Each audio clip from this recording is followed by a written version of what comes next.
Hi everyone, so today I'm going to teach you about present perfect tense. Pada umumnya, tenses ini adalah menceritakan tentang sesuatu yang sudah terjadi di masa yang lampau dan mungkin saja masih bisa terjadi di masa yang sekarang, atau connecting past and present, atau mengkoneksikan lampau dan sekarang. Oke.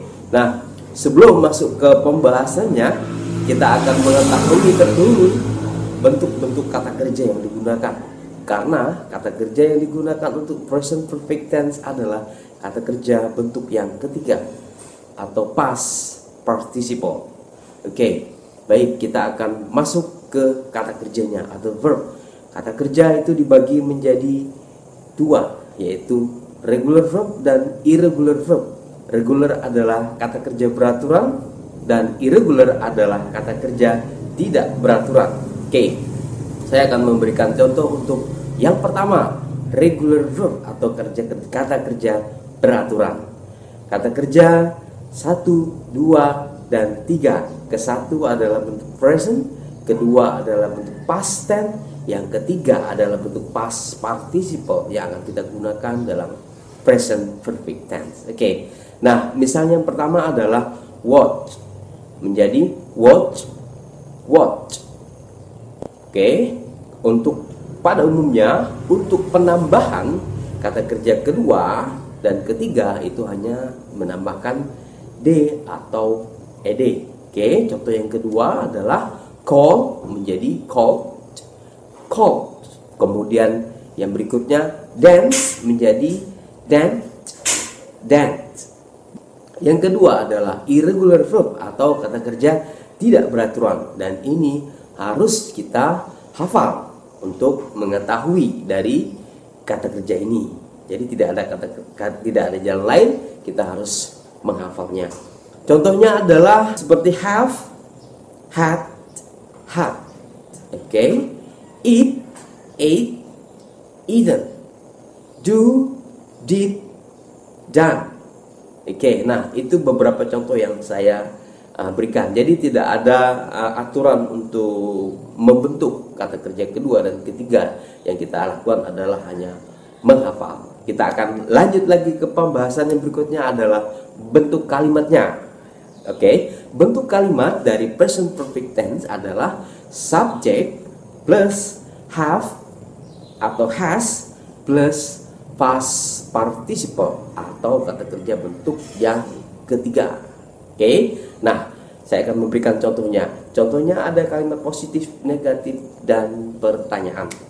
Oke, kalimat positifnya contohnya subjek yang menggunakan I, we, they, you, the student itu adalah menggunakan have.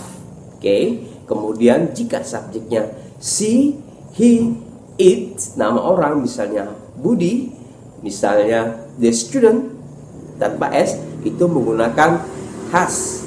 Oke, jadi sudah ada aturannya, tidak boleh dibolak-balik.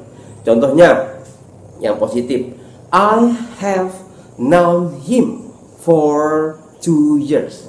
Saya sudah mengenalnya 2 tahun. Noun ini adalah bentuk yang ketiga dari noun. Oke. Nah, kalau kita menggunakan he, berarti he has known him for 2 years. Jadi sesuaikan antara subjek dan has atau have-nya. Untuk negatifnya kita tinggal menambahkan not di belakang has atau have. Jadi has not, have not. Contohnya, I have not known him for 2 years. Oke. She has not known him for 2 years. Oke. Tidak, itu menggunakan has atau have not. Kemudian untuk kalimat pertanyaan atau interrogative sentence kita tinggal menambahkan have atau has-nya ke depan. Misalnya, have you known him for 2 years? Apakah kamu sudah mengenalnya 2 tahun? Oke, kalau kita menjawabnya dengan kata yes I have atau no I have not. Oke, untuk menjawab yes atau no itu hanya memperhatikan kata depannya tadi, apakah have, has, itu yang akan kita pakai untuk menjawab yes atau no. Nah, kemudian kalau menggunakan he atau she gimana? Has she known him for 2 years? Apakah dia sudah mengenalnya 2 tahun? Kalau menjawab yes, yes, she atau he has. No, she atau he has not. Oke.